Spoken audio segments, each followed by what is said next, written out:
Welcome, beautiful mamas. I am your host, Shay Harrison. This podcast is a place for Springfield and local surrounding area mamas to share their stories about life, motherhood, and everything in between, completely judgment-free. I am so excited to be able to share these stories with you and give women an opportunity to be heard. So if you're ready to laugh, open your mind, and be part of a supportive sharing community, let's crack on. Hello, welcome to the podcast. How are you feeling? Good. That's positive. Good. All right. So as always, I'm going to just get you to introduce yourself, and then once we've done that, we'll crack on with your story. So Awesome. Let's go. Hi, I'm Rachel. Yes, hi Rachel. I'm 45 years old. Yep. I'm a single mum. Yep. Of 3 children, who are all 11. Yes, I am the single mum of triplets. That's insane. I remember when you told me that, I was like, oh my God. I don't think I've ever knowingly met someone with triplets. I probably have at some point, but not knowing them. Well, we're pretty rare. Yeah, absolutely. Is there a percentage? Do you know? Actually, I don't know the percentage. We should look it up though. But yeah, there are triplets in my kids' school. Really? Yes, that are like 1 year ahead. I'm pretty sure. There's about 3 or 4 sets of twins in the schools, so twins are definitely more common. Yeah. And I think with later births, twins become a higher percentage apparently, whereas triplets still not. Right. And the only other woman I ever came across was in a hospital when I was in Bundaberg, and it was her auntie and those. So obviously her cousins, and they were like in their 30s. Oh, the only other people I've ever met with triplets. Yeah. So your story today is your journey through a whole heap of different things, but your triplets as well. So I'm really excited to be sharing this, and thank you for coming on. Alrighty, let's start at the beginning. Yes. Okay. Well, probably the prelude to the beginning of having my children is my partner and I was in a same-sex relationship at the time, and we were off camping at Easter, and were involved in a serious car accident, and I had my neck broken, my C2, which is like your odontoid peg. That it's essentially the part that holds your head on. Yeah. So it's kind of important. Right? Yeah, slightly, yeah. I mean, yeah. Who needs the head? We needs the head to stay on. Yeah. And so I broke that. Were you the passenger? Were you the driver? I was a passenger. Okay. I was a back passenger. Yep. Because we were camping with a friend, and so our combi was actually all set up for camping. Yep. And so we went into town in our friend's car, and that's why I was in the back. And I had my head split open 3/4 of the way around my head, so I've got a lovely scar. So was it a head-on collision or? We were turning and didn't see the four-wheel drive coming towards us doing 100, so that was pretty intense. Yeah, absolutely. I died 3 times on the way to the hospital. I was airlifted, and they had to give me 3 blood transfusions before they could even operate on my head, which obviously was losing rapid amounts of blood as well. So, little offset, I've always wondered, when you died, do you remember anything? I've heard people call into radio shows and things like that. Yeah. But do you remember anything from that? Or maybe because it wasn't your time? I don't per se. Yep. I have this... Okay, so I have this image. Yep. And I don't share this with many people because it's out there, right? It's like it's strange because you don't know. Dead, so. But that's right? Yeah. So I died 3 times on the way. That's insane. And so I have this thing where I'm in a field. Yep. And it's like I'm across the road from where this happened, right? Yep. So even though I have no memory of the actual accident, yes, I'm across the road in this field, and obviously this is the precursor to part of my story that we'll talk about is that I'm talking to God. Okay. Essentially, and it's like, well, no, and I'm saying no. Yeah. Like, You're not ready. I'm not ready. Yeah. Like, I've got more to do. Yeah. And he's like, okay. Yeah. Well, go do it. Yeah. and it's simple, right? It's like not, it's like, and it was just peaceful. And but here's the thing, I didn't have a relationship with God before. Like, I didn't have any of that. I had probably, I had been previously a yoga instructor. I had studied Buddhism, I'd studied Ayurvedic medicine, I'd studied Taoism, or Taoism, depending on how you pronounce it. Like, I had been searching definitely my whole life for something more, knowing that there was something more in this life. I always knew that. I started, learning about meditation when I was like 13. But I had never had a relationship with God, never believed in God. I had a sister who had faith, but the rest of my family, we lived a moral life, but we didn't have faith in God. But this was clear as day. And I didn't actually remember it at the time when I woke up. So when I woke up and I was in hospital and, all bandaged up and wrapped up and in this massive brace and everything because of my neck, I didn't remember any of that. But it's funny because my first memory, and they're like tiny snippets in the hospital, right? I was in the hospital for 2 or 3 weeks, tiny snippets. It's not a long time. No, and then they sent me home, and then I was on massive rehabilitation. I had like regular visits to the hospital after that, but they brought me home, thankfully, and my parents had to calm and care for me. Or both our parents did. So how old were you when this? I was 32. I believe. 32.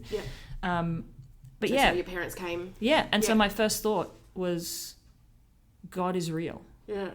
It was bizarre, right? Because for me that wasn't like something that I just even thought about. Right? But I didn't talk to anyone about it. And obviously there was a whole bunch of stuff going on. Absolutely. Right? So I was, but like I said, not many snippets and not much memory. And no memory of the accident. And I suffered short-term memory loss, so there was lots of post-it notes around my house for many, many months. There's lots of post-it notes around my house. And I know, right? I know. But so that kind of happened, and my partner, she had injuries as well. Not as severe as me, but definitely, bad. So broken hip, broken collarbone, broken ribs. So we were both on a long-term recovery. And literally this was our like, here's the thing, this was our little like break that we were having, and then literally a month later we were going in for fertility. Like, we were going in to start our process. We already had purchased our donor, so I picked the donor based on me and my features, and you get write-ups, right? And so we searched a long time. We went long and hard. Because you don't get pictures in Australia, is that right? No, we did, because he's Canadian. Oh, okay then. So we went, you can if it's international, not if it's Australian. No, because obviously it's a bit too weird. Privacy, But so we had a picture. We had an adult picture and a child picture. Oh, wow. And it wasn't so much him, his personality definitely, and the story he wrote. Like, so you get to write a letter. Don't always, but he wrote a letter, and his personality was so much like mine. He was all about nature and about taking care of the planet and about being a good person. But his family on his mum's side, so you get a full history, right? His family on his mum's side were my build, my height, my eye colour, my hair colour, my shape, like everything. And so for me, that was what clinched it. It's like meant to be, really. It was, and that was important to me. Absolutely. Because, so the part in between here is that we had kind of picked that, and what was going to happen is my partner was going to go first, and then I was going to go second, and we were going to have the same donor, but, Absolutely. And that's how it was going to work. Post-accident, what I actually never... wow.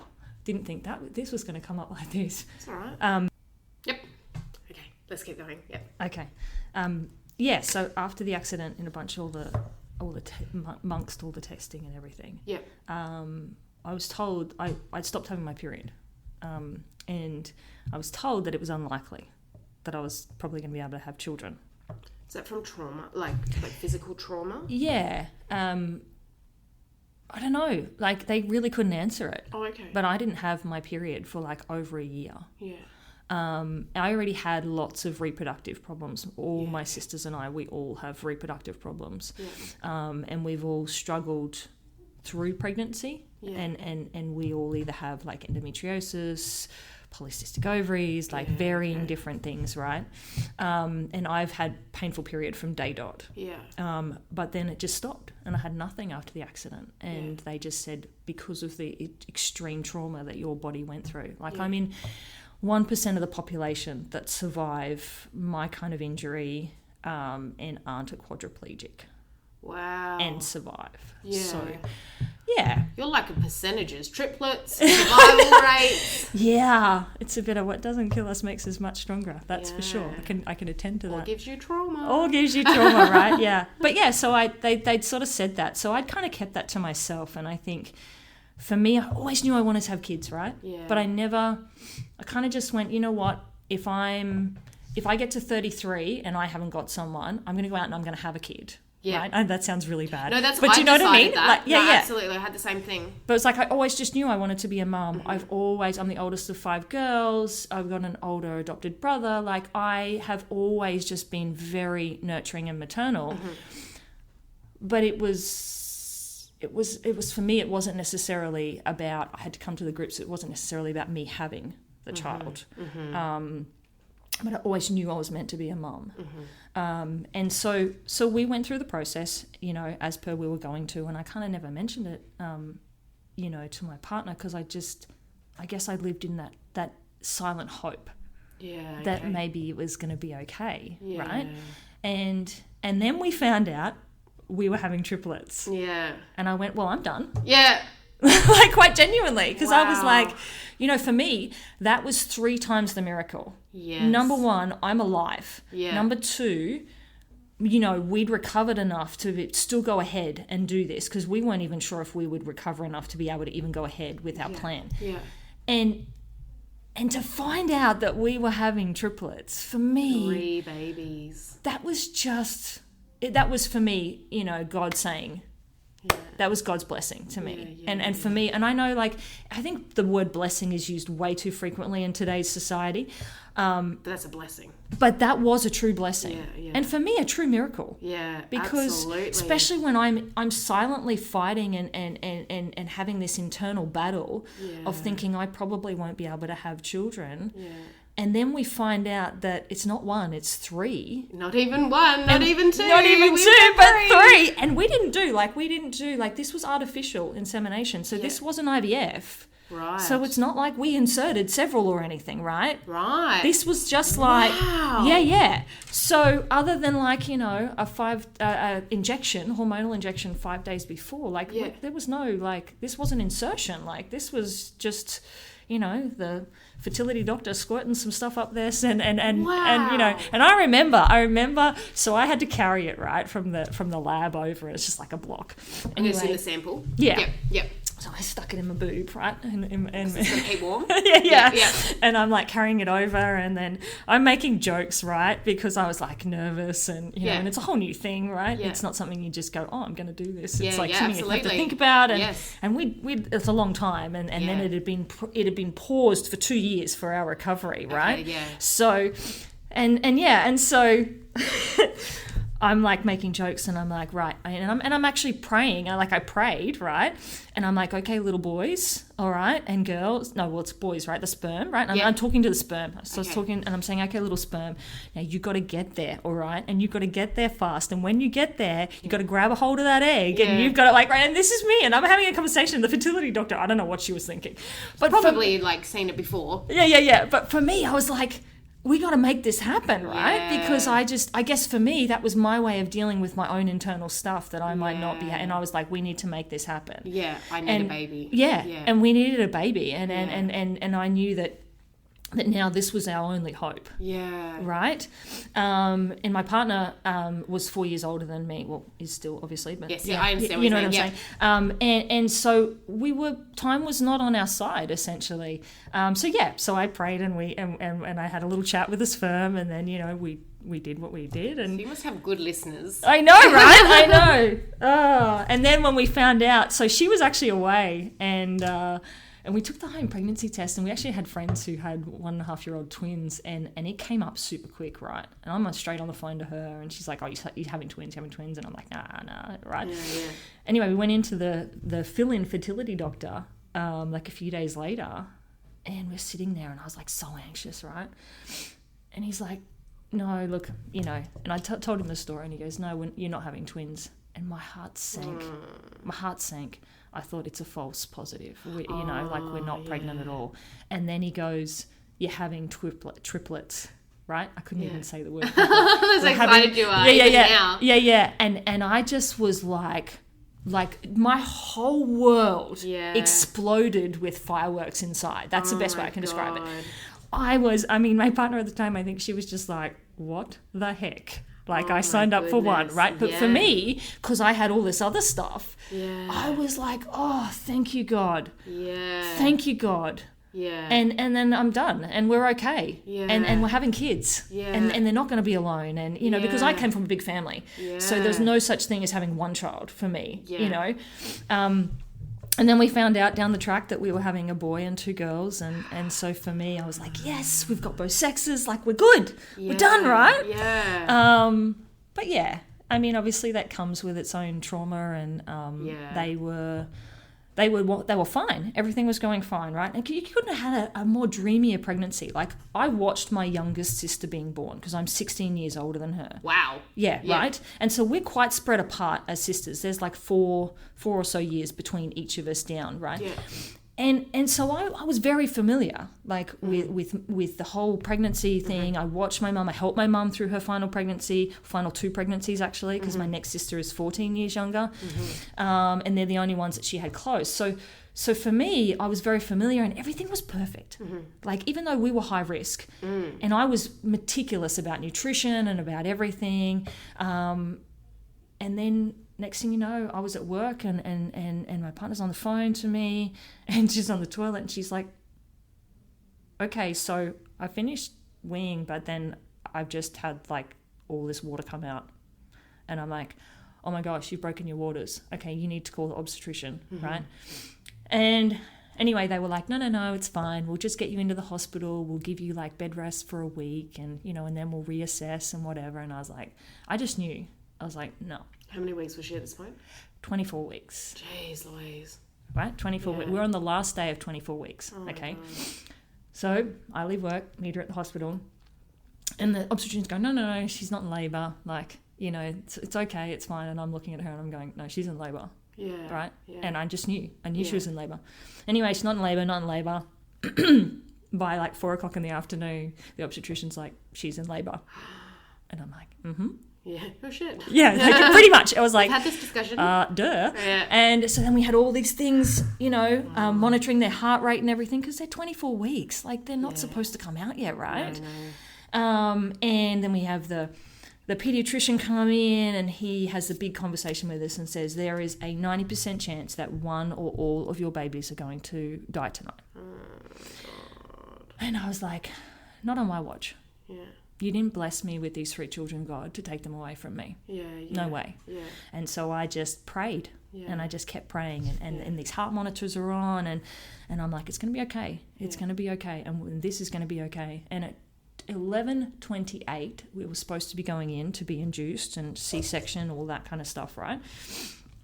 And a mother came in with twins, and they were breech, and they were emergency, and they said, we're going to have to put you off, sorry. And everything seemed to be okay. So my daughter down the bottom, she was breech, but she was okay, right? And she's the one who broke the waters. Yeah, okay. Yeah, wild child from the beginning. Absolutely wild child from the beginning.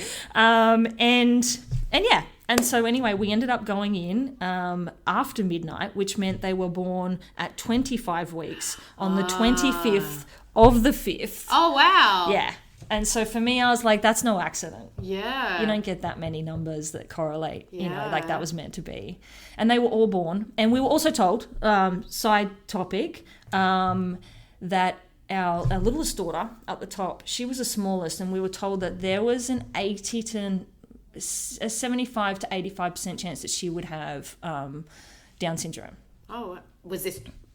So this is when we did so this is prior. So this is when we did the testing, and you know you like 12 weeks. Or... You have the 12 week, then you have like, for us we had more. So then we had the 15 week, and then we had like the 20-week one. Yeah. And each time they were testing the markers. And by the 20-week one, this is what they told us. And I remember our obstetrician, honestly, the most amazing woman, she said, these are statistics. Yeah. And she said, I have seen these statistics be false so many times. I'm not telling you that it's not going to be a truth. Yeah, yeah. But she said, you will not know until those babies come out. Yeah. And we just decided that it didn't matter. Yeah. It didn't matter. Yeah. We were going to love them no matter what. Yeah, yeah. And I prayed every night because it was her nasal bone, right? And that was the thing that was missing, which is obviously the common thing. And but she was also a wriggler, and I prayed over my partner's belly every night, and I prayed and I said, you know, we'd already named them then, so I'd call her by her name and I'd say, now don't you forget to grow any single bone. You grow every one of your little bones, including that nasal bone, including all these things, and I would just pray. Is your partner religious? No. Okay. No, but she was okay with you praying? Yeah, absolutely. Yep. And she knew that I'd found that through the accident. Mm-hmm. And it's not that she didn't believe, but she didn't have that same faith, I guess, as me. Not necessarily. Which was fine. And we both respected each other and that part of each other. So so then they were born. Mm-hmm. And obviously it was, you know, it was pretty crazy and Were they born cesarean? Yep. And obviously, you know, my biggest girl, she came out first, and then the next logical one, right, was like my next little daughter, and she was up the top, and she was tiny, but she tried to run back in, like quite literally, so they actually couldn't get her out, right? Oh, wow. So they had to get my little boy out on the other side, and he was like the hardest to get, but she wouldn't come out, so they actually got him out second, and then her, and it turns out she was the smallest, and it actually turns out when they tested the placenta, that she was actually malnourished. So we were getting scans every 2 weeks. By the next we just had one the day before this all happened. So by the next 2 week scan, it would have been dire straits for her. Yeah, right. So we say that her sister saved her life by breaking her waters. Yeah, she just knew that she needed to come out. Yeah, yeah. And it was the best survival she had was her coming out. Yeah, wow. And so they came out and they were all alive. None of them could breathe for themselves, and it was neck and neck. But the first thing the pediatrician said, and we're talking like it's 4 a.m. or something, right? Mm-hmm. And we're tired. And he comes to us and he says, and I'm like, are they okay? Are they okay? You know? And he says, yeah. And he said, and guess what? She's got a nasal bone. Yay. And I remember like just looking at him blankly for a moment, right? Yeah, because I'm what? like, what is that even? Why do I care? Yeah, right? Like I'm like, what is that relevance? And then all of a sudden my brain woke up again, right? And I was like, oh, I know. I just remember the relief and knowing and just going, oh, thank you, God. Yeah, Thank you, God. Yeah. Yeah. So that was that. And then that was crazy. And we had lots of crazy. I can't imagine. So do you know what week it is where babies are deemed viable, non-viable? Yeah, it's about there. Yeah, well, it's about there. Yeah. It is 24. Yeah. 1 week past it. Yeah, pretty much. So you've had 3 babies. Yeah. Yeah. It was great. I'm sure that it was very busy. It was full on. Yeah. You know, by the time they were in hospital, 96 days, so there was a lot of crazy for those 96 days. Used to go read to them every night and you know. And, so that's 3 months. Yep. Near enough 3 months. Yep. We would spend time, and there was a lot of emergency stuff happened in that time. There was a lot of like, you know, medical crazy and medical hiccups and scary moments in those times. But we came through and we pulled it through, and we got them home, and then it was basically, you know, I would sleep in their room on a mattress on the floor till about 4 a.m. Yeah. Then we'd swap. And then my partner would sleep in there, and I'd go and have 3 hours sleep, and then I'd get up, and then we'd get out, do the morning routine, and then we'd go to I'd go to work, and I had my youngest sister down, and she would between parents and whatever, and they were kind of on a rotation, all helping us. But my youngest sister ended up becoming our nanny. Oh yeah. And so it just became a craziness. Yeah. Essentially. Yeah. So, yeah. Wow. That's so interesting. And do you know what's funny? It's like that natural thing. Like I worried about that, you know. I'd watch my mum And I'd always had such a nurturing instinct. And like I said, I knew I was always going to be a mum. I just knew that. But it kicks in. It's not about who gives birth to your children. It really isn't. And I get it now with women who adopt, and or surrogacy and different things like that. It's not about that. You know, from the moment you meet those, and I remember they wrapped their little hand around my pinky. That's how tiny they were, right? And that's all you could put in was your hand, really, right? Because they were in these humidity cribs. And I remember that first night I got to do that, and I just was gone. That was it. I would do anything in the world for those children. And I knew this was the purpose. I knew this was why I stayed alive. I knew this is why I was still on this earth. And I knew that I was meant to be their mum. And that they were meant to be my children. And it doesn't break. It's so strong. And they're just still to this day, as much as they challenge me in every way, shape or form, they are my miracles and they're my blessing, and they make me so much better. And they're such a gift to this world. And you could never ask for anything more. And so, you know, a year and a half in, things didn't work out. After having the babies. You were together for quite a while though. Oh yes, gosh, we actually had a 10-year relationship in total. So we knew each other very well, and we'd been together for a long time. And I think it just, you know, when you go through that kind of accident and recover from that, and then you go through 3 babies being born premi, and that intense, just the trauma of being born. Absolutely. And 96 days in a hospital where every day your life is, we wake up and the first thing we would do, you know, is call the hospital. Because that's how strenuous it was. You had to make sure that they'd survive the night, right? So the first thing you would do is call the hospital. Then we'd go feed the animals, get ready, you know, do our thing, and then we'd go to the hospital, and then we'd spend time, and then I would go to work, kind of thing, and we would, you know, and we'd come home, and even though straight after work, it'd be straight to the hospital, you know, and then, you know, my partner would give me an update on the day, and then we'd sit there and, you know, read to them, and we'd do all these things and spend time, and then all while they're in a humidity crib. And then we'd come home and we'd take care of the animals, and we'd feed ourselves somewhere in between there. And then the last thing we did before we went to bed is we'd call to make sure that they were okay, even though it had only been a couple of hours. This was our life. And I guess it did, you know. And then after that, you can't actually take care of your children on your own unless the both of you stay home, and you need to fund 3 children, right? So one of us has still got to go to work, one of us has still got to take care of the family, and one of us has got to take care of the family at home. But you can't take care of the family at home when there's one of you and 3 of them, and they're premi, and they still require all of this need, right? So then you rely on family, and then that puts more pressure, and because we weren't close, like our family's north, so then there's that whole aspect, and I think it all just, you know, everything. It's the Swiss cheese method. Swiss cheese has all these holes in it, and nothing goes wrong, but one time all of those little holes line up, and that's where and that's it. And that's it. And I think it, you know, lots of things happen, and we all have our stuff. I don't know how's the best way to say this, that, and I can't speak for my ex, but I can see it, and my children talk to me about it. We're better people. Being separate? I guess I just... Do you know what? Regardless of your faith or what you believe, there's definitely something greater, and God doesn't give us anything that we can't handle. And even though it may seem like it at the time, when we get on the other side, we realise that's a truth. And I just hope that, you know, if there's anyone out there who's in that thick, in that 11th and 3/4 hour where you're like, if I don't get some help right now, I'm not going to make through this, you know, I'm not going to get through it, you will. And I hope that this can give them strength to know that you can do it, you know. I'm a single mum.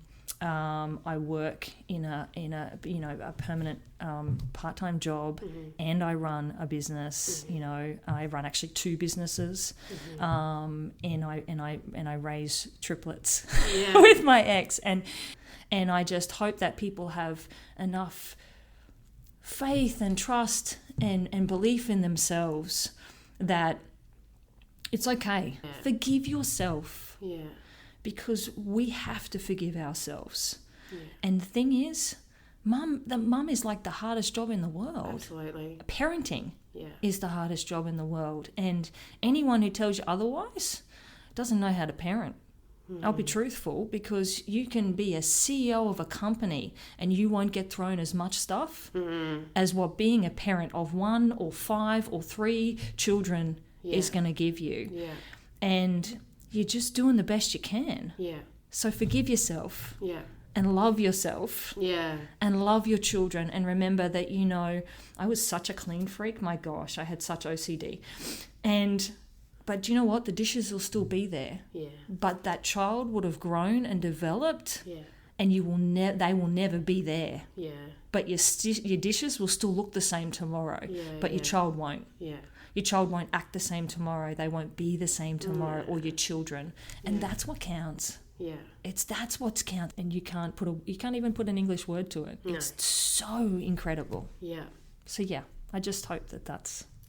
Yeah. And thank you. No, thank you so much for sharing your story. I'm sure that so many people are going to get something out of that. Like I said, not many people are going to relate, but they're definitely going to learn. So thank you again for giving me your time. You're welcome.